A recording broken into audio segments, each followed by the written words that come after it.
Bonjour tout le monde, soyez les bienvenus. Welcome to the University of Ottawa. My name is Mark Sarner. I'm the director of the Institute for Science, Society and Policy. And I'm just here to say a few thanks and will then give the word to Gordon McCuert, who will introduce our speaker.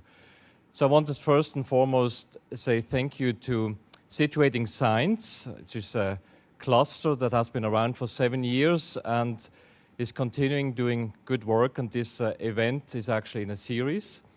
So it's being recorded and you will have a chance to go to the website of Situating Science and see related talks on the issue of evidence. It's also for us at the Institute for Science, Society and Policy a second in a series, because we had Munir Sheikh speak last week on evidence, so it's a series and a topic that is of great interest to us. I also wanted to say thanks to Dan Paré, who I don't see right now, who runs our distinguished lecture series. He has put a lot of work into this, and Kathy Fafar, who done all the logistics for this event here at our end. So with this, I would like to give the word to Gordon, who will introduce our speaker. Thank you.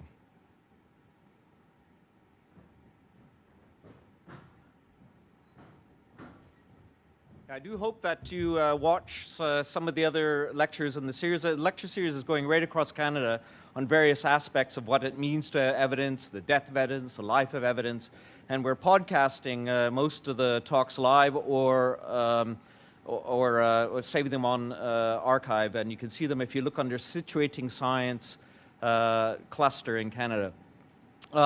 We're very happy to partner with ISSP. We partnered a few events, including the Great Science and Society event last October, of which there's reports out on the table, amazing conglomeration of interdisciplinary approaches to the notions of science and society.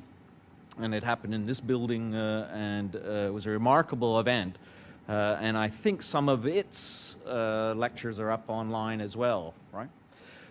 We're really happy that we have captured Dr. Stathis Psillos to come and give this lecture. We've captured him not just from Western, but we've captured him from Greece into Canada. For those of you that are in the know, in the philosophy tradition, will know that Dr. Psillos is one of the top philosophers of science, especially one of the very top, working in the issue of scientific realism. He is the guy that provides most of the convincing arguments, and ones that those are anti-scientific realists have to attack in favor of consiliences towards best explanations and the idea of the miracle argument, which he probably won't discuss much at this event. He has also been the past deputy editor of the British Journal for Philosophy of Science, one of the top journals in the world, and the editor of which I think is the top journal in the world, Metascience. He's author and editor of 8 books and over 100 papers. One of the most recent ones is Knowing the Structure of Nature, 2009, and is now being captured by Canada because he's come from Athens, University of Athens, to hold a research chair in the philosophy of science at the Rotman Center for Philosophy at Western. So take it away, Stathis.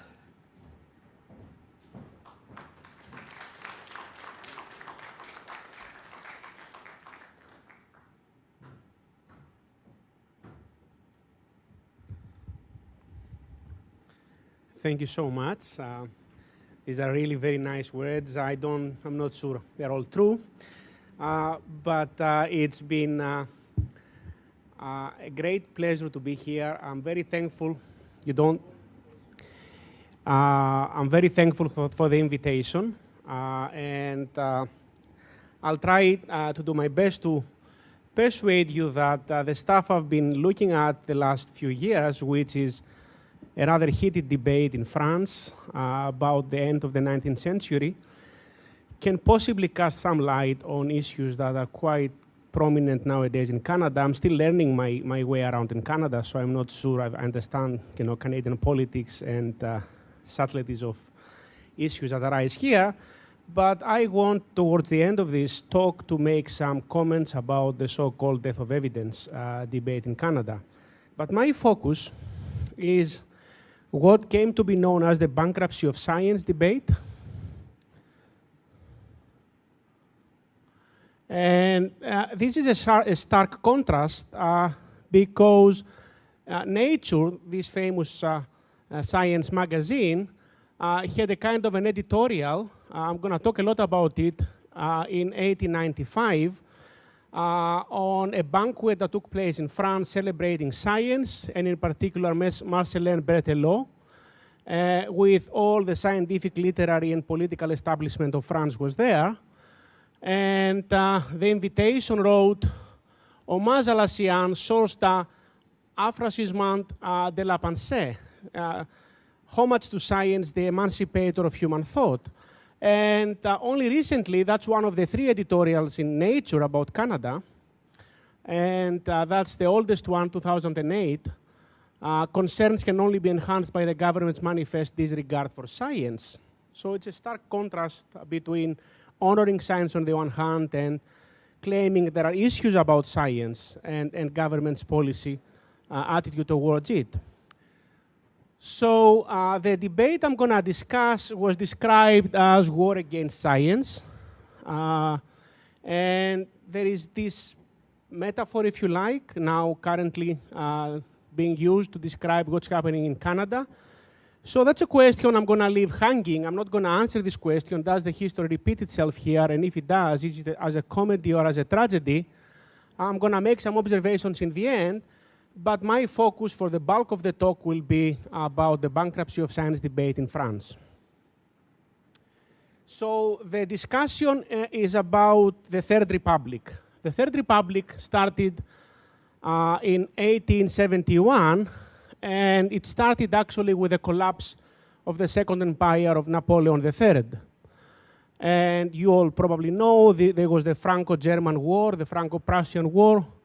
The German troops were defeated at Sedan, and Napoleon, the emperor himself, was captured on the 1st of September of 1870.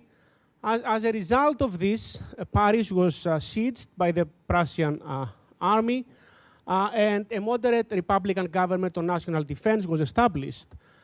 There was a siege of Paris for about 9 months, or 7 or 8 months. And what's important is that during the siege, science was very eminently supporting the people of Paris.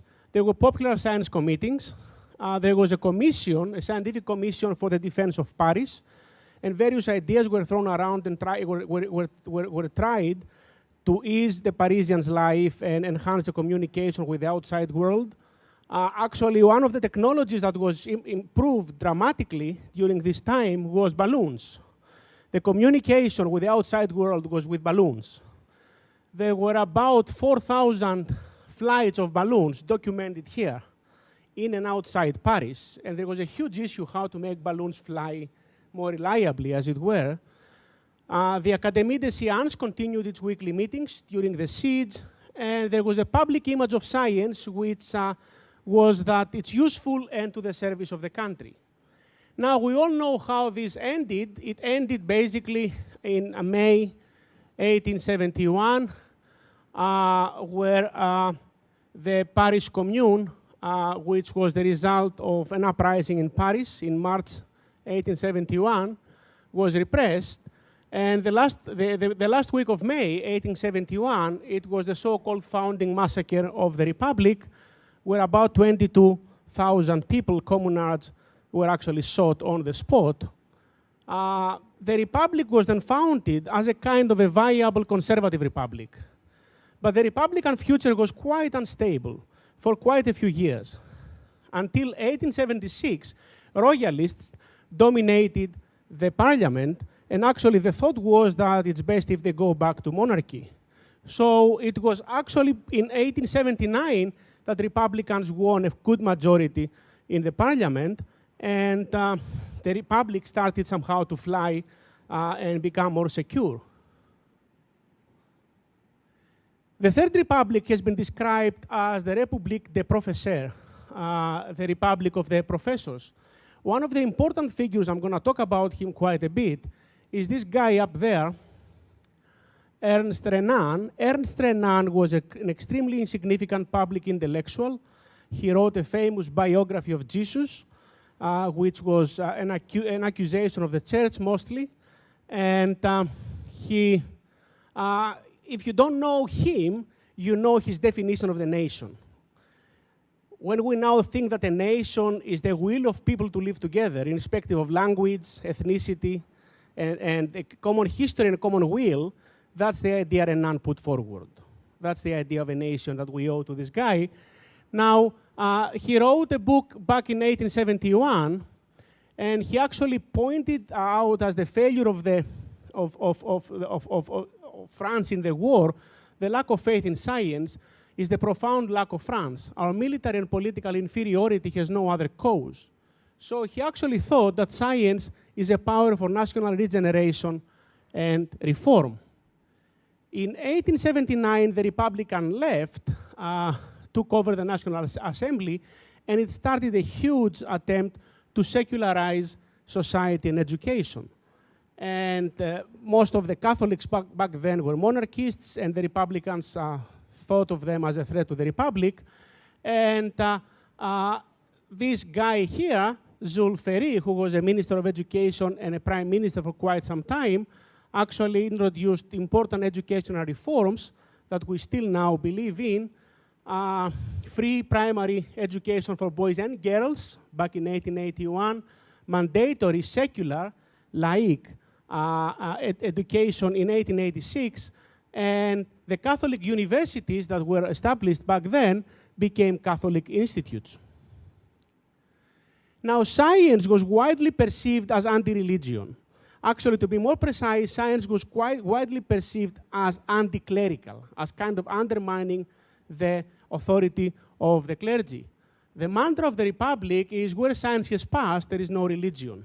A significant event, and that's probably the only woman in my presentation, but this was a very sexist society back then, is Clémence Royat, who in 1862 actually translated into French Darwin's Origin of the Species, with various important comments and annotations praising Darwin's ideas as an alternative to religious revelation. And I'm going to read just this here, 1891, Charles Dupuy, Secretary of the Commission on the Education Budget, higher education should be based on science, and this involved a conflict with education and Catholicism, since faith admonishes the scientists to go no further. It was not just the anti-clerical element of the use of science made by the Republic. Science was actually taken to be more or less synonymous with democracy and the Republic itself. The director of the famous École Normale Supérieure wrote, democracy needs an elite to represent the only superiority it recognizes, that of the mind. Paul Bert was a scientist, zoologist, and for some time a Republican politician, and he introduced, actually, he founded this popular science journal, Revue Scientifique. In 1879, it reproduced the introduction of its first issue, which was actually during the Siege of Paris, the 7th of December, 1871. And the key elements of his argument was that science has improved the material conditions of the life of modern people. Science is the liberator of human thought, the queen of modern societies. It had destroyed all superstition and mysteries. Science replaces belief with demonstration. It logically tends to democracy with its only possible expression, the Republic. So the thought was that there is a need for a democracy based on science. Actually, Renan, the guy we talked about a little bit before, published in 1890 a very important book called The Future of Science, L'avenir de la science. This was actually a youthful piece he wrote after the 1848 revolution. He never published it. He published bits and pieces of it here and there, but then the book appeared in 1890, and it became the manifesto of the new Republic and its relations to science. So Science will always be the highest satisfaction of our desire of natural curiosity. She will always provide man the only way he has to improve his fate.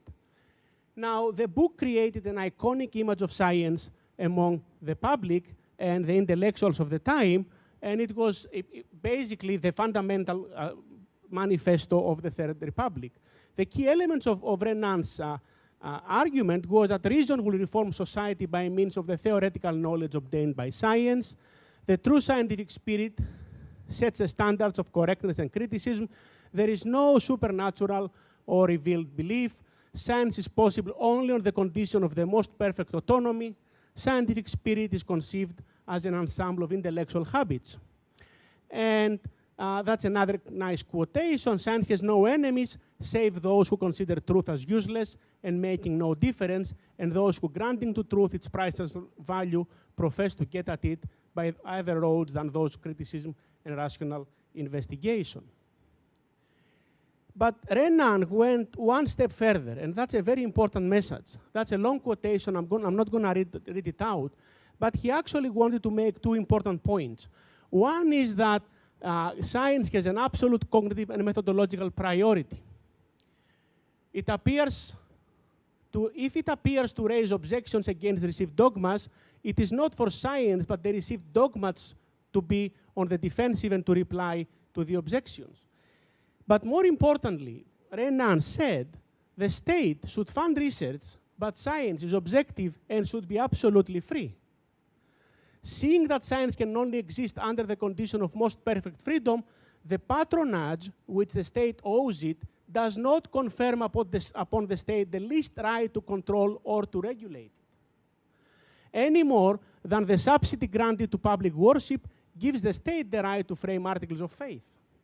So if the state subsidizes, various faiths, and this doesn't give it the right to say what you should believe, similarly, more importantly, if the state subsidizes science, this does not give it the right to say what science should actually arrive at, what conclusion it should arrive at. The debate about the value of science or the extent of our scientific conception of the world actually extended to other domains also. Literature there was a heated debate in literature. This guy, everybody knows this guy, Émile Zola, one of the most important novelists of the end of the 19th century. Back in 1880, he wrote a famous book, Le Roman Expérimental, in which actually he wanted to put forward a kind of a scientific conception of a novel. It continues and completes physiology, which itself is based on chemistry and physics. It replaces the study of man in the abstract of metaphysical man with the study of natural man subject to physico-chemical laws and determined by environmental influences. It is, in a word, the literature of scientific age. Actually, Zola was one of the most important defenders of science and its value. And he famously said back in 1897, one thing we have to acknowledge loud and clear is that in 1870, the Franco-German War, we were defeated by the scientific spirit. And famously he said, the republic will be naturalistic, that is scientistic, or will not be. Now, here comes a very interesting character. He's going to play a big role in what follows. You probably don't know him, but he was an eminent literary critic, the Terry Ingleton of his time in France. Professor in École Normale Supérieure, an editor of a very important literary and cultural magazine, La Revue de Deux Mondes. And actually, he wrote a famous reply to Zola, Le Roman Naturaliste, attacking Zola and naturalism, and claiming that it's futile attempts to justify this kind of art by uniting with science. So let me give you a little bit more of the context of the debate. Now, at the same time in France, there is a rise of philosophical materialism. The bad lines in philosophy was positivist versus metaphysics. There is an anti-metaphysical conception of science versus views that allows for a reconciliation between science and metaphysics. The thought was that if there is room for metaphysics, there is room for religions and faith. And this was actually advocated by a guy you don't know, but he was an eminent philosopher back then, Elmé Caro, Materialism et la Science. The standard line of argument was this: a materialist conception of the world is painted by science, at least if it is understood in the positivist way, but science cannot explain the mind, morality, etc. There is where materialist explanations break down, and there is room for metaphysics or religion. So philosophers were rallying against science, as it were, showing the limitations of science as a way to creep in issues about morality and religion. But materialists fought back. There is an anthropologist, André Lefebvre, who wrote a couple of books, what he called militant materialism. Actually, he says materialism has ceased to be a dirty word, and he took materialism basically to be a pro-science attitude. For thousands of years, ideas mythical, mystical, and subjective have ruled the world. The hour is coming where the direction will be devolved to science, to objective certainty, that is to say, in short, to materialism. When it comes to the actual scientific theory, there was a debate going on back then about atomism. The view that matter is discontinuous, it's got an atomic structure, etc., etc. And the battle lines were between Marcellin Berthelot on the one hand and Adolf Wurtz on the other hand. Berthelot was a famous anti-atomist. Who has ever seen, I insist, a gaseous molecule or an atom? And actually, Wurtz had a lot of difficulty to get a professorship in Paris because he was an advocate of the atomic theory. But what's important, and we've got to keep in mind for a bit later, is that descriptivism was starting to become a prevailing view about scientific theories, that scientific theories describe the world, do not really explaining. And this guy that you might know, Wilhelm Ostwald, a famous chemist, back in 1895, wrote a famous piece. It was an address in a conference in Germany under the title, The Bankruptcy of Atomism, the Bankruptcy of Materialism. And he took materialism to be the mechanics of atoms. And he actually wanted to argue that atomism is a scientifically untenable conception. It's got to be replaced by another theory, which is based on the principle of conservation of energy. So in this context, there is a banquet, one of the two banquets I'm going to talk about, which took place on 19th May, 1893. It was so important that it was reported in New York Times a few weeks later. So Zola actually spoke and said something like that: "Gentlemen, I constantly hear it said that positivism is at its last gasp, that naturalism is dead, that science has replaced the point, has reached the point of bankruptcy, having failed to supply either the moral peace or the human happiness it promised." He argued against this, and his central claim was that truth was liberating. The youth should not say enough with truth, give us chimeras. The youth should go for the truth. And after praising the progress of science, he made a direct connection between science and democracy.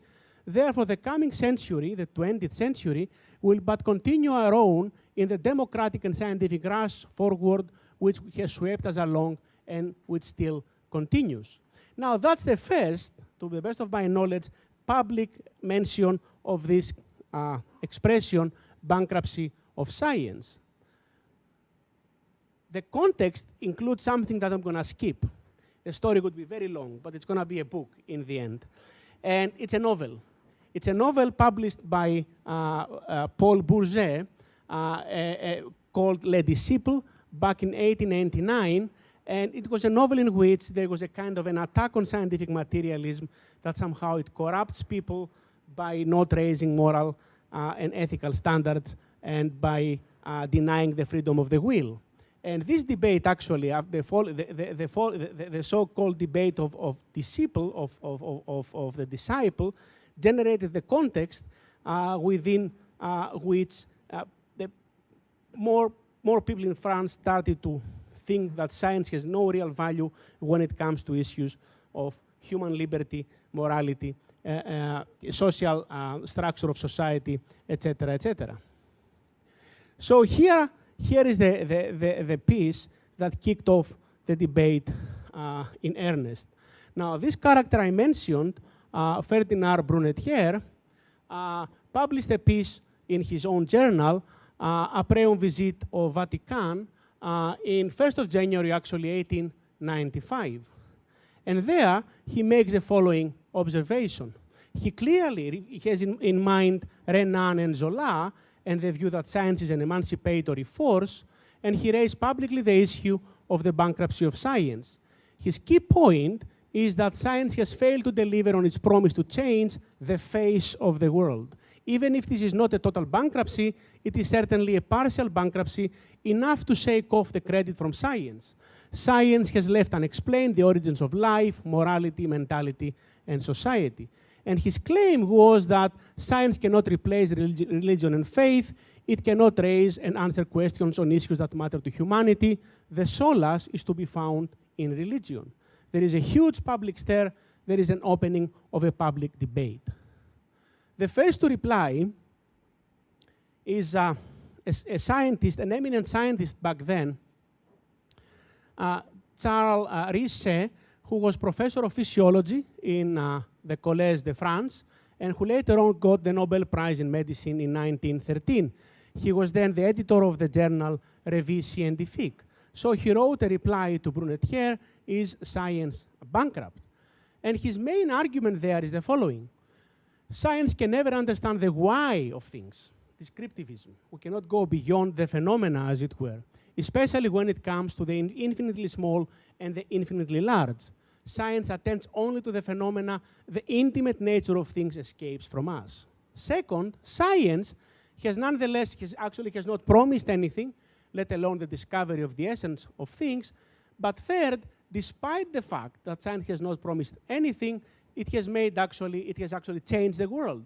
And then he goes on to list a number of scientific, industrial, and technological successes, from the railroads to fermentation. But note that, and that's an important observation to keep in mind for later, he actually defends science by lowering the epistemic bar. That is, by making science a descriptive enterprise.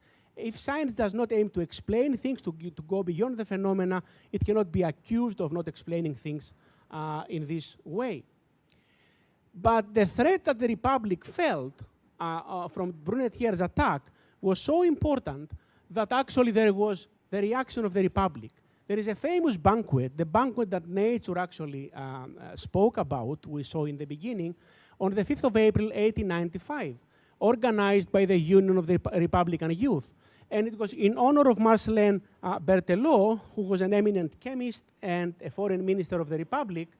And actually, Berthelot gave a public talk there, Science et Morale, and Nature actually reported this by saying that in the invitation was this homage to science, source of the emancipation of thought.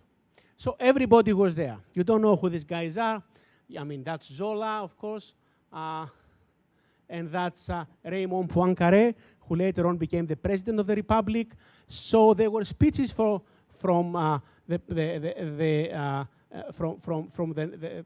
president-to-be, Raymond Poincare, who gave a general praise of science and of what France has done for it.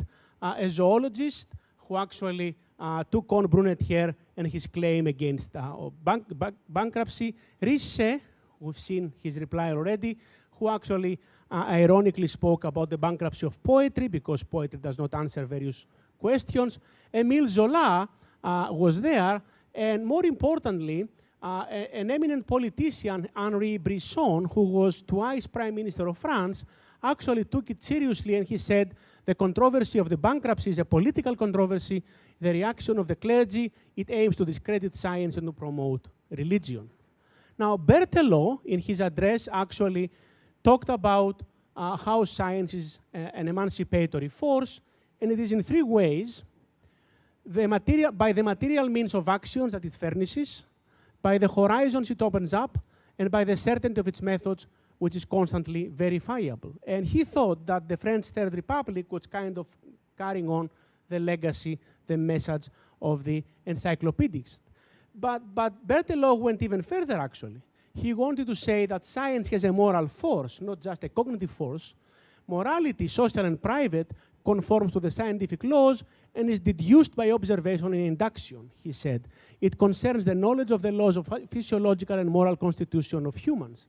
And actually, Berthelot went on to explain this by an ideological statement, which is very important and very dear to us, and it was a very important message of the Third Republic, social solidarity.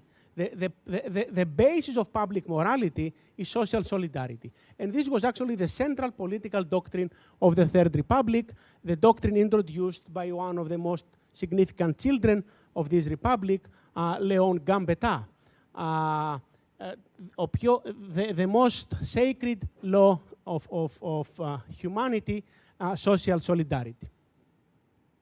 2 years later, 1897, Berthelot extended further the argument in a pamphlet he wrote called Science et Morale, and then he actually made more clear the descriptivist account that he was actually favoring.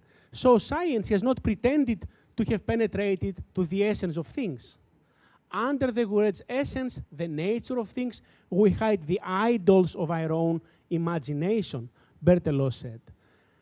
So science has actually the study of facts as its starting point, and it aims to establish general relations on their basis, that is, scientific laws. If science does not aim for more, we cannot claim that it is bankrupt, we cannot accuse it for affirmation it did not make, or hopes that it has not aroused. So we see here that they were defending science, at least partly, by saying that science is a descriptive enterprise, it does not aim to explain, therefore the claims of bankruptcy on the level of explanations are impotent to discredit science. Now, philosophers, as usually,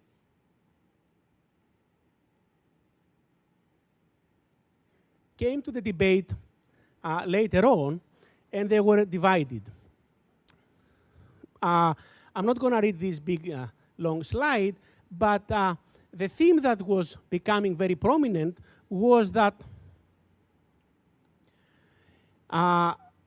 if science is not understood in positivistic or materialist terms, there is room for faith and morality.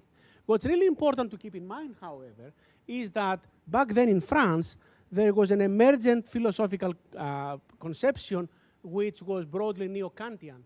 And one of the key figures of this movement was Alfred Jules Émile Fourier, who wrote actually a very nice piece, The Hegemony of Science and Philosophy.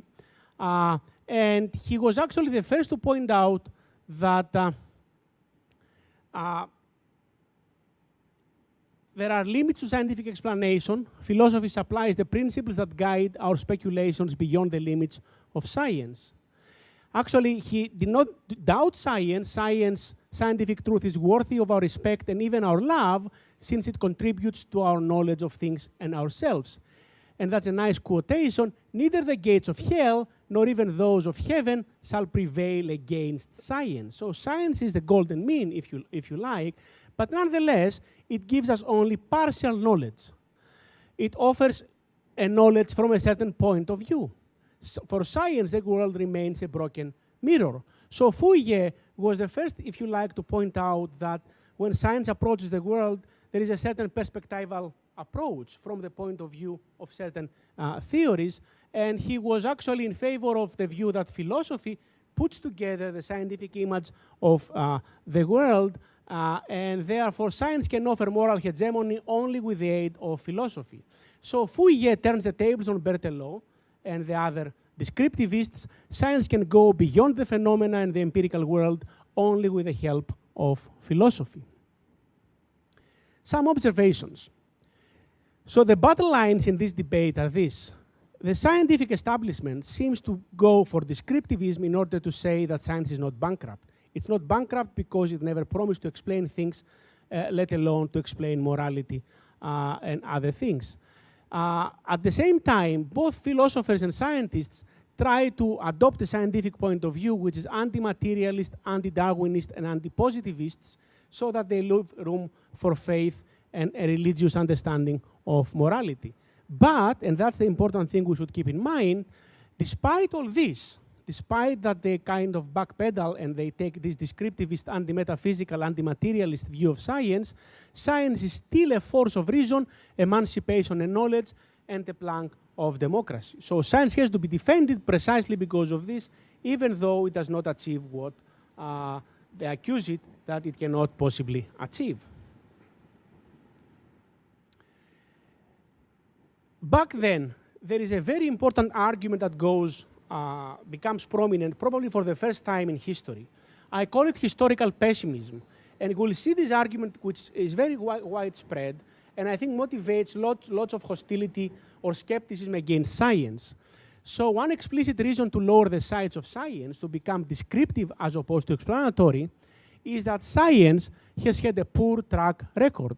It has gone through so many radical revolutions, so many dramatic theory changes, that there is reason to believe that what is currently accepted will be overturned in the near future. So what we believe now will go down the wasteland of history of science. It's going to be overturned by newer, different conceptions of the world. And actually, you can see this argument. It's a prevailing thought. It's an argument which many different people put forward. And Brunetière himself, the most famous critic of science in this period, actually uses this argument, to my knowledge, for the first time, by the following: do we know whether perhaps tomorrow the scientific Darwinian conception of the world, do we know whether perhaps tomorrow they will not join in the depths of oblivion the Cartesian vortices or the quiddities of the scholasticism? So how can we trust the current scientific image? Why should we trust it? Why shouldn't we believe that it's going to take the line of Cartesian vortices and scholastic quiddities?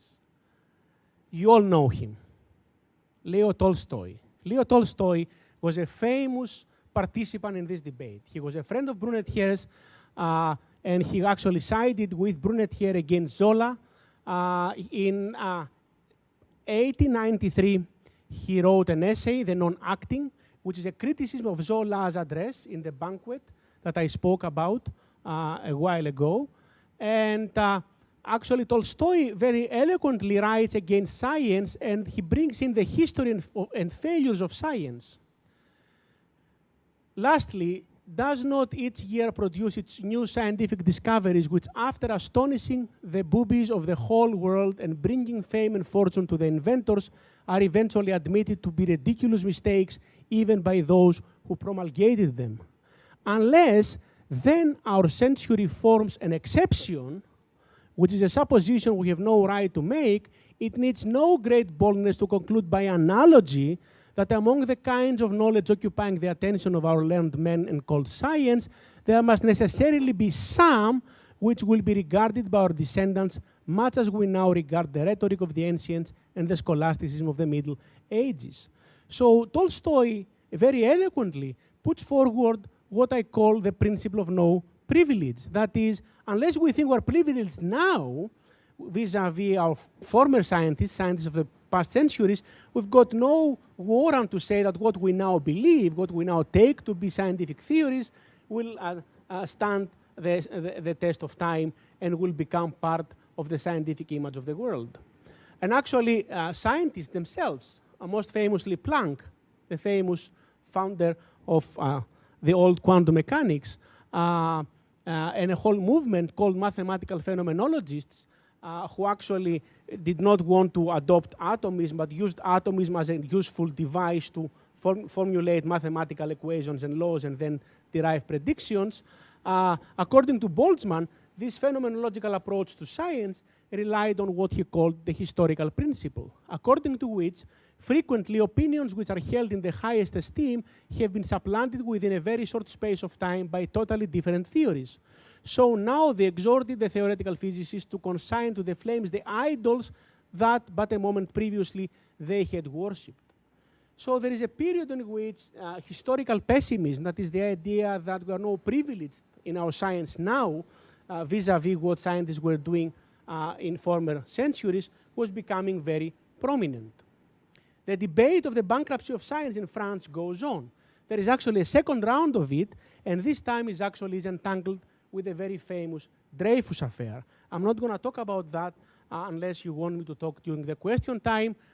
There is actually the bankruptcy of science debate goes abroad, and there is a book by Enrico Morselli, an Italian anthropologist, who actually tries to attack Brunetière and the claims, and it also crosses the Atlantic, and there are references to this debate in New York Times and other literary and social magazines in the States.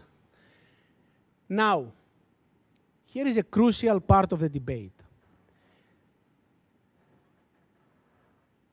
At the same time that this is happening, there are forces within French philosophy that actually take a very radical critique of science on the claim that science is not really objective.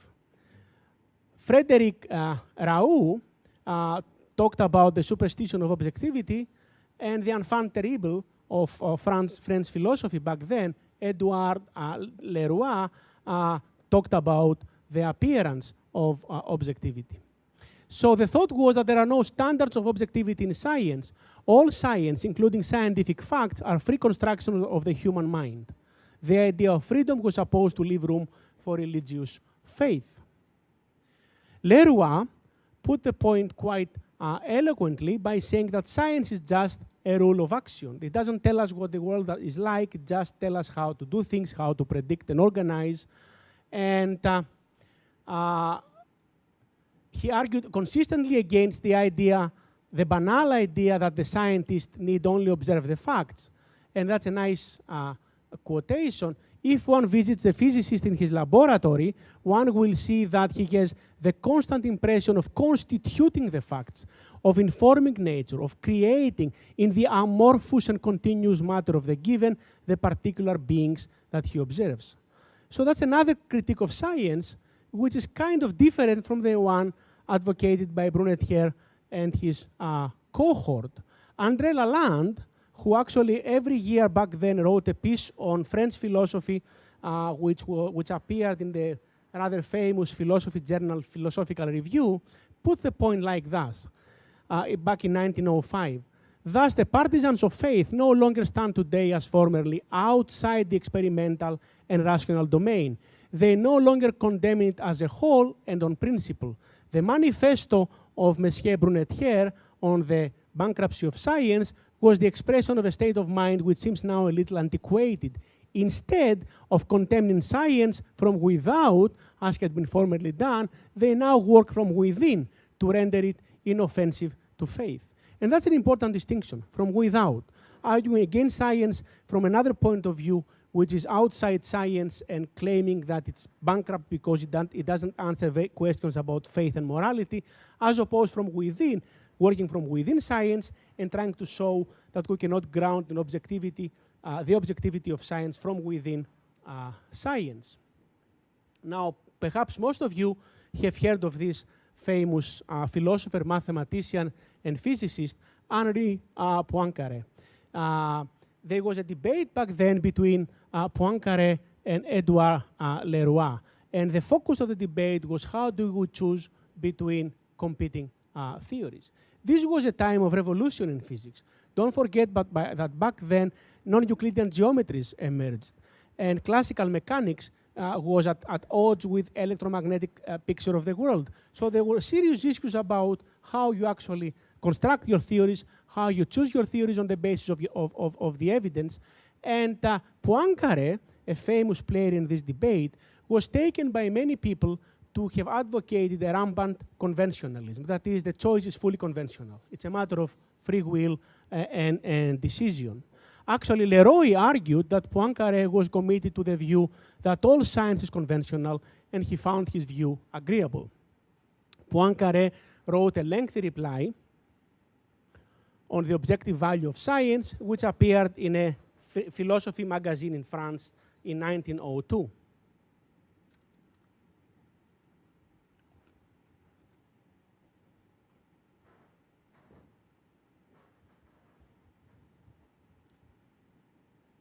Poincare, in this article, put forward a synthesis of an objectivist image of science which secures the objectivity, mitigates conventionalism, and moves beyond descriptivism. How is this done? Here is his argument, which is a bit abstract, but bear with me for a few seconds.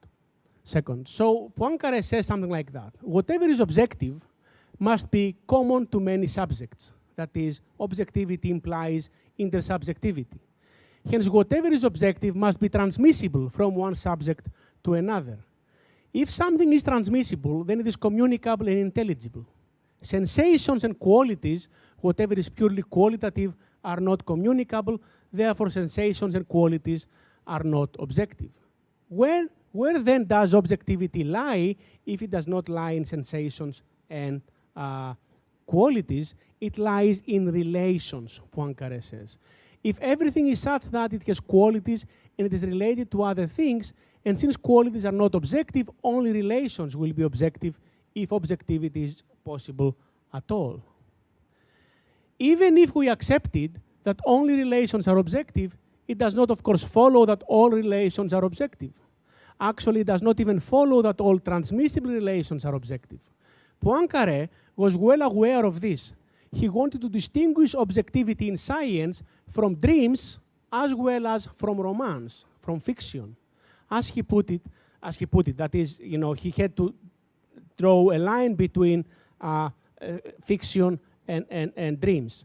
Transmissibility, that is intersubjectivity, separates objectivity from dreams. But how about fiction? Here is where Poincare takes it that the relations that are transmitted should reflect or correspond to real relations among things, that is, among qualities. So objectivity for Poincare lies in transmissible relations which correspond to real relations among things in the world or among qualities in general. Can science teach us the true objective relations? In light of the argument that I sketched about the transmissibility of relations and the importance of this for objectivity, the answer to this question is positive only if two conditions are met. First, the relations, as expressed in theories, should be transmissible. That is, they should survive theory change. Let's call that invariance. Second, the transmissible relations, the invariant elements of theory change, should reflect real relations among things. Let's call that correspondence. I mean, that's a term of art. We can change it with something else. They should latch onto the world. Now, the second condition, the condition of correspondence, let's say, is independent of the history of science. It captures an early version of what came to be known in recent literature as the no miracles argument, which Poincare puts it in terms of how unlikely it is that the theory is radically false and yet it yields successful predictions. As he put it, science makes better than chance predictions, and this suggests that science is not without value as a means for knowledge. The first conditions, however, the invariance, raises an empirical question that only the history of science can answer. Poincare intends to turn Boltzmann's historical principle on its head by arguing that now, at the end of the 19th century, science has already lived long enough for us to be able to find out by asking its history whether the edifices it builds stand the test of time or whether they are only ephemeral constructions. By disentangling and then coupling these two kinds of argument, Poincare can block rampant versions of conventionalism and merely descriptivist accounts of science. By the same token, he now is able to make a key intervention in the bankruptcy of science debate that was still engaging the public mind in France. 1900, big exhibition in Paris, international exhibition, important scientific conferences, philosophy, mathematics, physics, all sciences take place. Poincare is a keynote speaker in one or two of them, and in the Congress of Physics, he makes this very famous remark. I'm going to read it out. The man of the world is struck to see how ephemeral scientific theories are. After some years of prosperity, he sees them successively abandoned. He sees ruins accumulated on ruins. He predicts that the theories invoked today will in a short time succumb in their turn, and he concludes that they are absolutely in vain. This is what he calls the bankruptcy of science. So the bankruptcy of science is basically, the important element about it is the historical pessimism, that science is not on the right track, that science is full of failures. Though acknowledging that the discontinuities in science are far more extensive than others might have thought, he claimed that the history of science itself, gives us reasons to believe that ruins can still be good for something. As he explained in more detail in his reply to Leroy, I spoke about a while ago, the history of science shows that the ruins comprise those parts of the theories that pretend to teach us what things are. By the same token, the history of science, Poincare argues, shows that there is substantial continuity at the level of mathematical equations. Now, Poincare took it that mathematical equations express theoretical relations among things. Hence, the continuity at the mathematical level captures a necessary condition for the relations being objective. Mathematical equations are diachronically invariant, and this is brought out by the history of science. Far from being bankrupt, science offers some knowledge of the world, as this is certified by its historical record. So, the history of science is an essential component in the defense of an epistemically optimistic, non-descriptivist view of science. But the history of science is one indispensable component which provides evidence for continuity in theory change. For Poincare, as for most current realists like myself, the other indispensable component of the defense of an epistemically optimistic view of science is that there are reasons to believe that the success of scientific theories is best accounted for by the claim that the successful theories have somehow latched onto the world. Only then, only once we've got both arguments, the conceptual and the historical argument acting together, is objectivity in place. Only then theories are different from both dreams and fictions. What was at stake back then? What was at stake back then was the objectivity of science. Science had to be defended against external criticism. That is, the criticism that it is incapable to answer certain questions about the mind, language, society, and morality, and hence that there must be some other authority outside science to answer them. Science, at the same time, had to be defended against internal criticism, that scientific facts are constructed, that theories are mere conventions, that science is only a rule for action. A key aspect of both criticisms was historical pessimism, that science is or has a history of failures. The two key aspects of the defense of the objectivity of science was that A, there is significant invariance in theory change in science, and B, the empirical success of science gives us reasons to take it to be on the right track. Let's move now to today. You might wonder, sometimes I guess you do wonder, how did this happen? How can it be that now we've got New York Times talking about silence in science, scientists, demonstrations down the street, issues about muzzling scientists, academic journals saying that there is war on science, and declarations, I stand with Canada's scientists. How did this happen? How was this possible? An interesting question to ask is there evidence for a war of science? Is there evidence for a war on science? I mean, maybe war on science is a term of art. It's an expression which is very colorful. But is there evidence that there is something happening against science in Canada? And it seems to me, if you take into account established scientific journals like Nature, like claims in New York Times, various claims in the Post, in the press, etc., there is, and of course, things that you know a lot better than I do about closing down laboratories and the environmental lakes area and underfunding science and things like that. There is clearly evidence that something is wrong is going on when it comes to the relations between science and Harper's administration. Now, I want to spend a few minutes. I was trying to find out what's behind this, and I couldn't find any reason. Why is that so? Okay? And the best actually I found was this piece over there in Financial Post by I think Richard Cross, who was the head of the Statistics Canada. And actually, he puts forward 4 arguments. The first argument is that all this fuss about the war on science is done by left-wing scientists and activists. And of course, the reply is that that's ad hominem. Is this political face control? Shouldn't the left-wing people, you know, have a view, or is it just a view of the left-wing people? But the second argument is that science relates to economic growth, and the impediments to economic growth, such as the science underpinning environmental regulation, should be reduced or eliminated. The second argument is clearly wrong-headed. Science does relate to economic growth, but the latter should not be unregulated and unimpeded. The third argument is that research should be directed to more commercial ends, and the Harper administration wants to do this. The third argument relies on the principle that those who fund,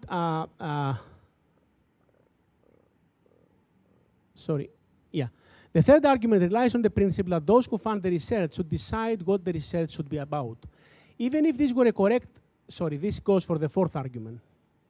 The fourth argument says that government scientists are government employees, and hence the government, like any other private business, has the right to control what is communicated to the media. Now, this argument, of course, relies on the principle that those who fund the research should decide what the research should be about. Even if this were a correct view for private institution, it is far from correct for a public institution such as the government, where issues such as the public welfare and the public interest should be prominent. The corollary of the fourth argument is that if government scientists want academic freedom, they should apply for jobs in the academia, but most do not have the credential to do so. This is stated in the article I'm criticizing. The reply here is simply that governments of democratic society should not be like executive boards of private firms. Today I was looking around in Ottawa, and I found this Canadian government executive, and there is actually a piece by the Deputy Minister of Canada Resources, whose name is over there, but I cannot. And actually, the point he wants to make is precisely that precisely because government scientists are government employees, they should actually present the voice of the government. They should present the case of the government, and they shouldn't actually be, it would be inconsistent, he says, you cannot actually read that, to let them speak, because this will create confusion, and the government should have one voice, and this should be represented by the governments. But I think this is actually confusing the role of a scientist as an employee of whatever institution, and the role of the scientist as a scientist who's got probably a moral obligation, or if you like, an intellectual obligation to express his own views clearly and firmly if he thinks that this is the right thing for him to do. Now, there is a last resort, and the last resort in the article I spoke makes reference to this recent issue by economists, how science goes wrong. So that's what Cross says. The article highlights, that is, this article highlights how a growing share, probably over half of scientific results, can be replicated or are disproven. This shoddy research is the result of the increased pressure to publish results, preferably sensational, and the inability of scientists to keep up with statistical techniques to extract significant results from the explosive growth of data. The proliferation of dodgy research at a time when social media leverages the results is a good reason for management to be cautious in letting scientists communicate with the media. Now, what's wrong with this article? Now, the article presents various things. Negative results papers have gone down from 1 in 3 in 1990 to 1 in 7 now. Only 6 out of 53 landmark studies in cancer research could be reproduced. A leading computer science frets that 3/4 of papers in his subfield are bunk. In this decade, roughly 80,000 patients took part in clinical trials based on research that was later retracted because of mistakes and improprieties. A lot of scientific research is poorly thought through or executed, or both. And the reply to this, even if this is right, of course, is that science is self-corrective. Science actually can learn from this if there are indeed mistakes, and become better science. And actually, this is the message that the magazine itself, Economist, puts forward in the end, despite colorful claims like all this makes a shaky foundations for an enterprise dedicated to discovering the truth about the world. So what is at stake in this debate in Canada? It seems to me, and we discussed that, it is a conception of the value of science which thinks that science is subordinate to various social, political, and economic interests. Hence the claim that when there is a conflict between science and the dominant social values, it should be science that has to yield. This is not a new ideological conception of science and its value. We saw it operating in the war against science in France in the 1890s. What is different now, I think, in Canada, is the way this conception of science is affected by curbing the sources of data and evidence on which science thrives. So at stakes in this debate in Canada nowadays is the value of evidence. But undervaluing evidence undervalues science. Thank you very much.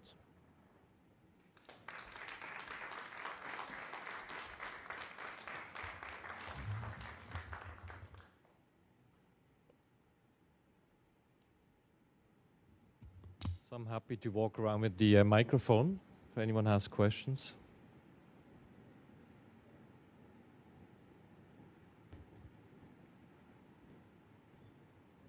Thank you. First of all, thank you so much for an excellent presentation.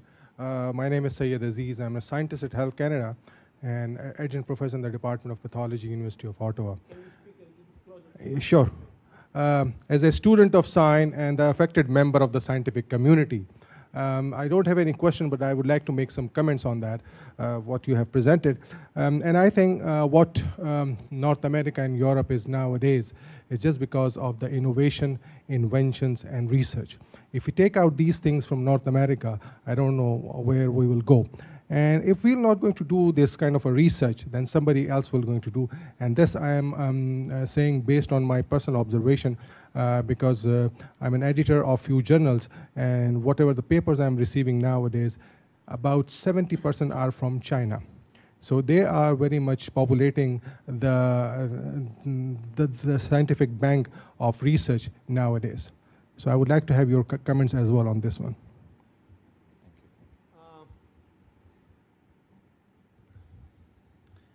I'm not sure what to say. I cannot comment on the claim about China, and I don't think that's a bad thing to happen anyway.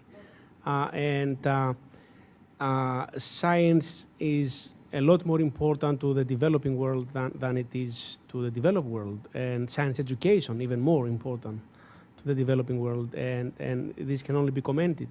Now, about the value of science itself in North America, to put it very crudely, I think science has a kind of an inherent value. It doesn't matter where it's practiced, my own slogan is that science is the best thing we humans as a species have invented to understand the world and promote reason. And of course, science has effects and consequences in the way we view the world, in the way we interact with the world, in the way we exploit the world, and of course, various values get involved there. And the important question that needs to be asked, I'm going to ask this question next week in Toronto, and I'm going to try to answer it, is whose values is that? It's not as if values are neutral. It's not as if values are up there and we just pull them down. And there are different values. If different social groups or economic groups have different values, so it's really important to answer. When values are introduced, we should ask whose values, and the benefit of the well-being of the people and the well-being of the environment are two important values which we should all treasure anyway, irrespective of economic interests and political and ideological conceptions. There was a question over there? I have one there. So if I thought there was one. I'll start here. I didn't see anyone else had their hand up. Thank you for that excellent talk. It was, I think, good to have the current sort of war on science be put into perspective with the historical context. You sort of demonstrated how the war on science was won the last time it was faced. I'm wondering if you have any sort of advice for how we can sort of win this most recent incarnation of the war on science. Keep doing successful science. I mean, the story that I didn't tell about the 19th century was a few years after the debate ended, practically there was a huge triumph in scientific enterprise, and this was Einstein's work on Brownian motion and Jean Perrin's work on Brownian motion, and what scientists took to be a conclusive proof, which does not mean a mathematical proof, but amounting huge amount of evidence for the reality of molecules and atoms. So the very idea that science should be just descriptive as opposed to explanatory was dealt a huge blow by science itself.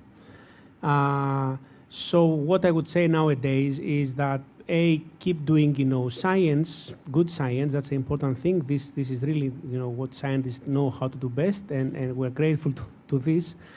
But in my own view, and that's my own personal view, what happened back then was a social mobilization of forces in various scientific, literary, political forces who defended science. And unless this happens now, if there is indeed a danger that science is actually in threat in Canada, the wind is not going to be on the good side. Yes, I'm myself a theoretical physicist, and sometimes you hear that an observation is never confirmed until there is a theory behind it. So going back to your pessimism, historical pessimism, I think it's called, I think the pessimism comes less from data than from interpretation of data. Because as time goes on, we have better instruments and we make more discoveries and we add a decimal place to the measurement and so on. And what used to be an interpretation now is past, and we need a new interpretation. And in a sense, the war against science today is not against the data, but it's against the interpretation that we make of the data. Does it mean that global warming, is it due to human beings or not? That's an example. I mean, the war against science in the US is in part evolution also. So nobody contests all kinds of things except the final conclusion that we come from lower, evolution.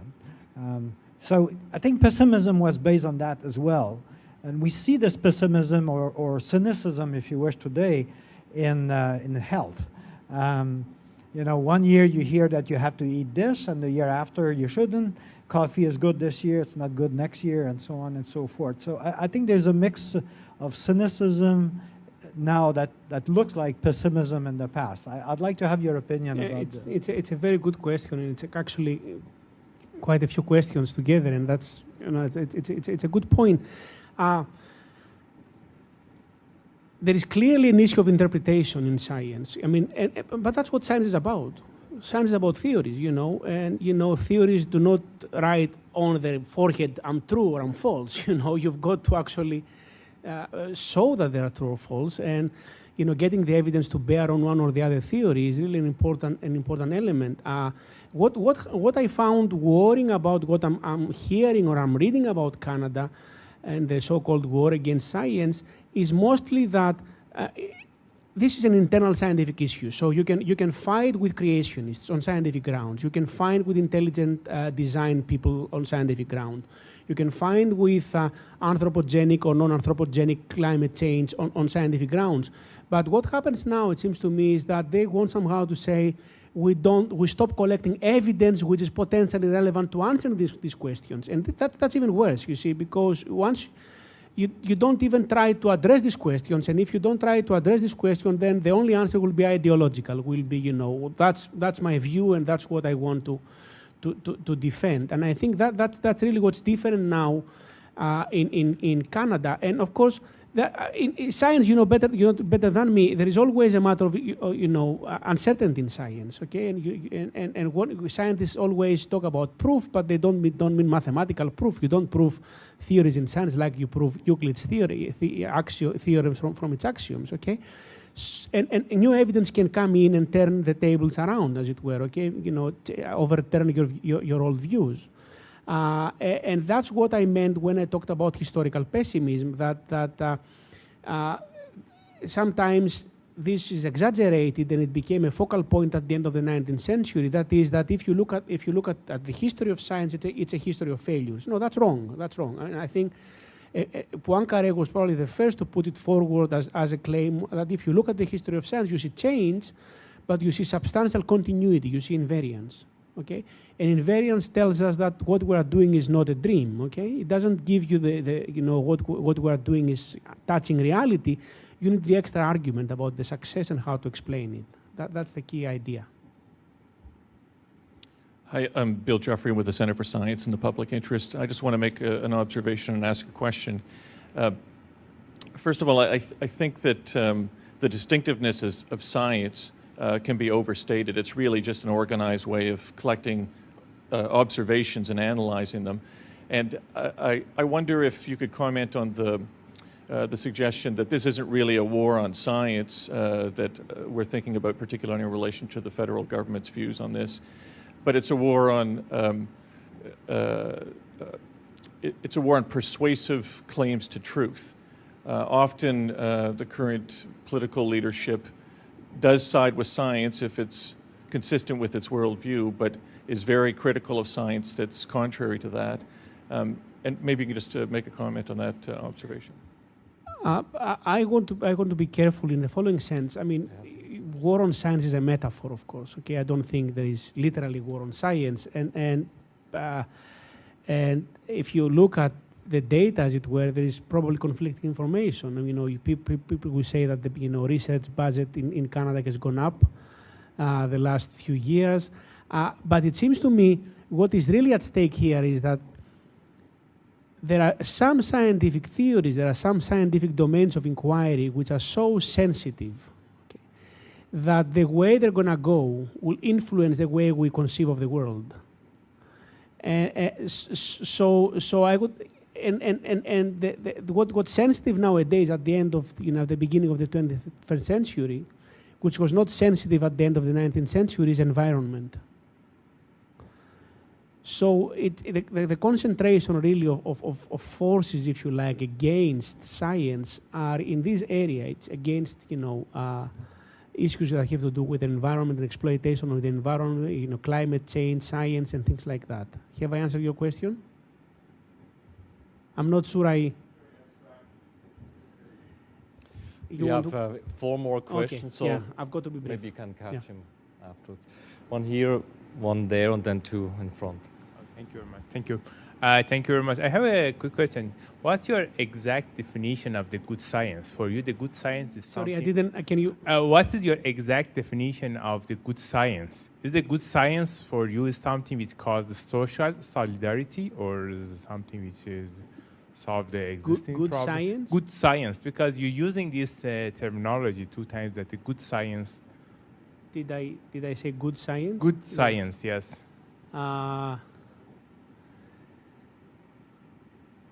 I mean, because I exactly didn't catch it. Yeah, once you said this thing, it's like, as a good science, is there is science, and there is bad science if it's manufactured science, if it's science that you fake the data, or you cheat, or you don't follow sound methodological rules, or you suppress negative results and things like that. But that's a bad way to do science, okay?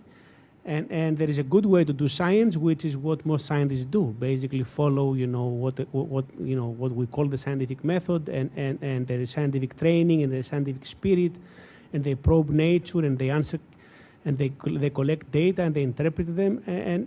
But that's what I would say. I mean, it's not a matter of there are good ways to do science and bad ways to do science, and bad ways to do science are kind of self-defeating, of course. Whereas good ways to do science tell us something about the world. Thank you. Let's move on. Thank you very much. It's a fascinating perspective.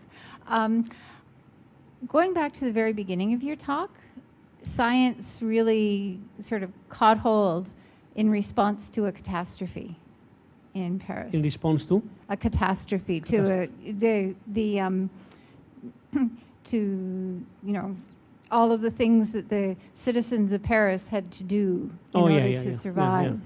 And when it's not something I would really recommend as a fun time, but it's really worth going to the War Museum to see how people responded with ingenious things as a result of war, and how they came together. And when I look at what's happening to science now, and I agree, it's the destruction of data, which is so bad, because that means that you're losing future capabilities to do things.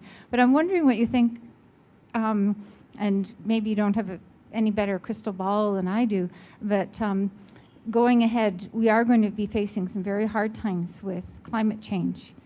And do you think eventually climate change will help to rejuvenate science? I don't know. My view is that climate change is coming to terms with the whole issue of climate change is both a matter of having evidence, which seems to be overwhelming nowadays, everybody says, for a kind of an anthropogenic effect on climate, and various forces which are driven mostly by social, political, and ideological considerations, which want to undervalue this in order to keep doing business as usual.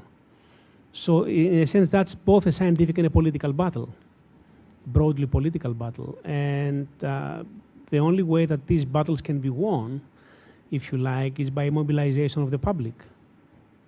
There is no other way. I mean, it was like the defense of Paris. The defense of Paris was there because the public was mobilized, and science was there to help, if you like, or scientists were there to help. But I think that's important and inevitable. Have I answered the question? That's a dangerous question. Yeah, I know. It is a dangerous question. Sorry, I cannot.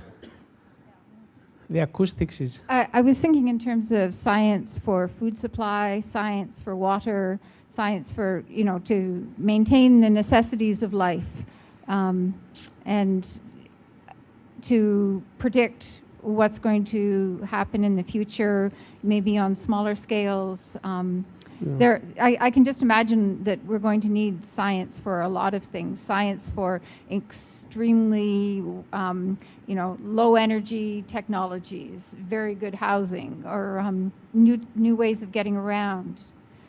So all the, and also science to, sort of guide us in terms of, well, this worked well, this didn't work well, these are going to be good crops, in 20 years' time in this area.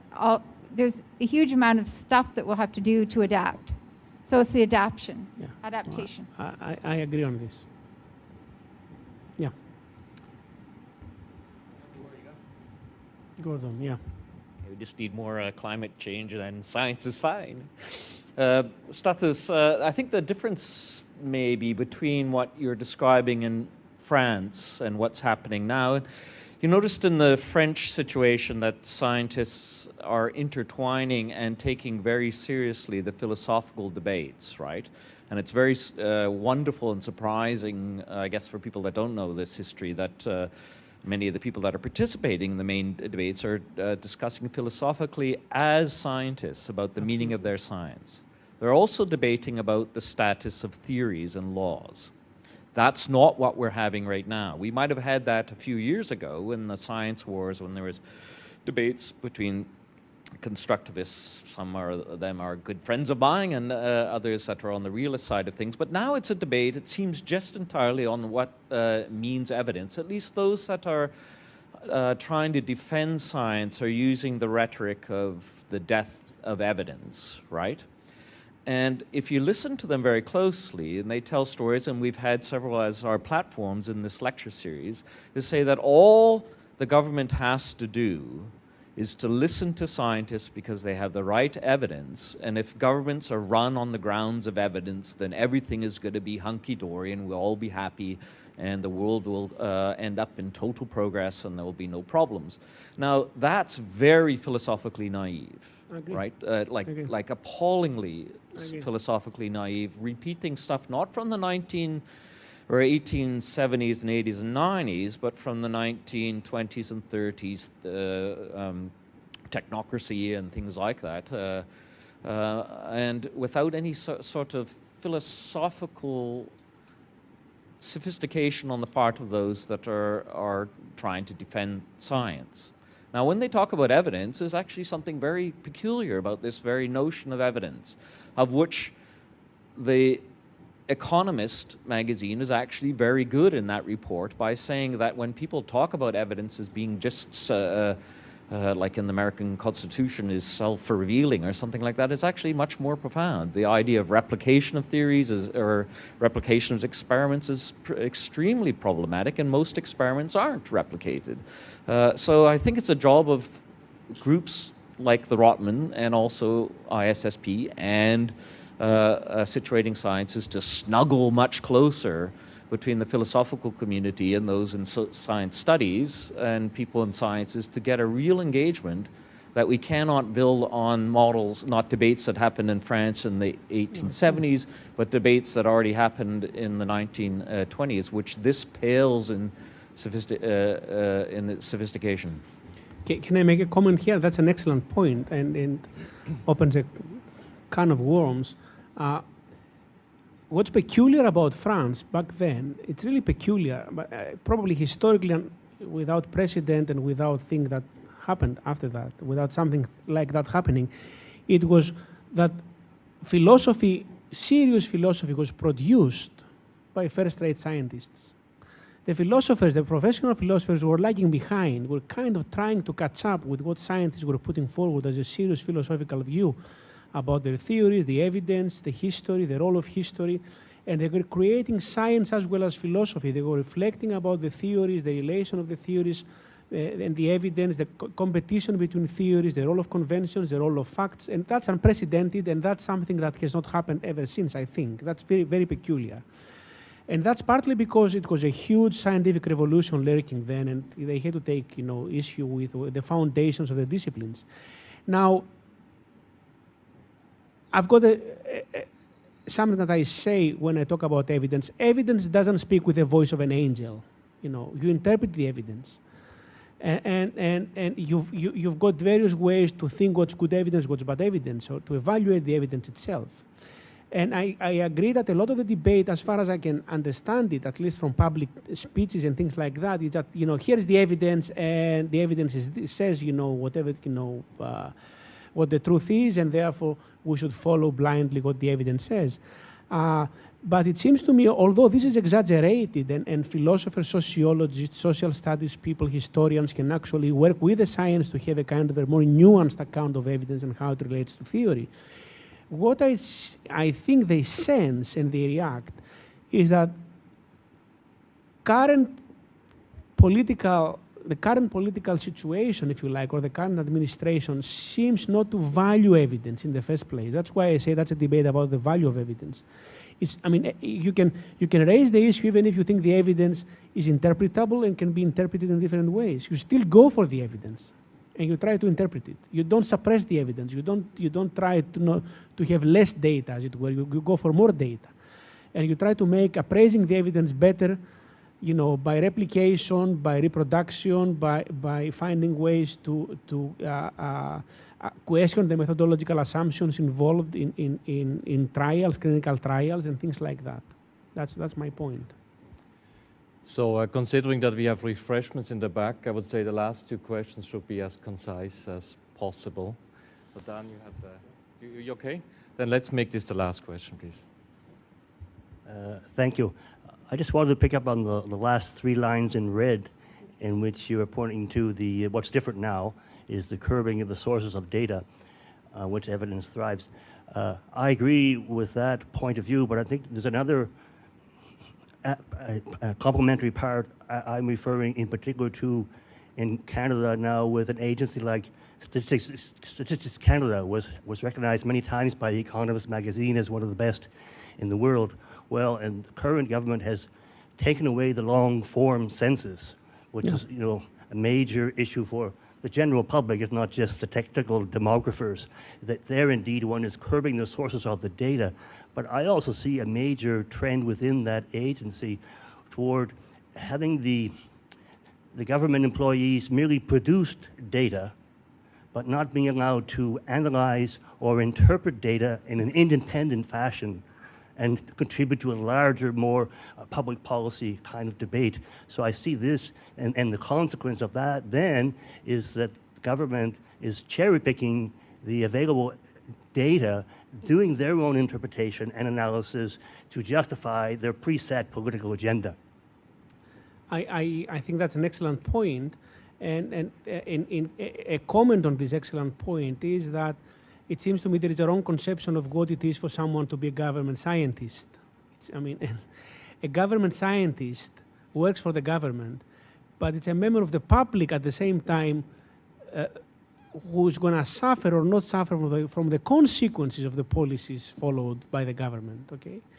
So we ask the government scientists to keep only one part of the identity, as it were, that he works for the government, he's being paid by the government, and forget that he's part of the general public as well, for whom the acts of government should be accountable. You know, so he's got the right to criticize the government, you know, or if you like, the policies or the data or the, you know, the decisions based, not just because he's a scientist and therefore a free spirit by definition, if you like, but because he's also a member of the public.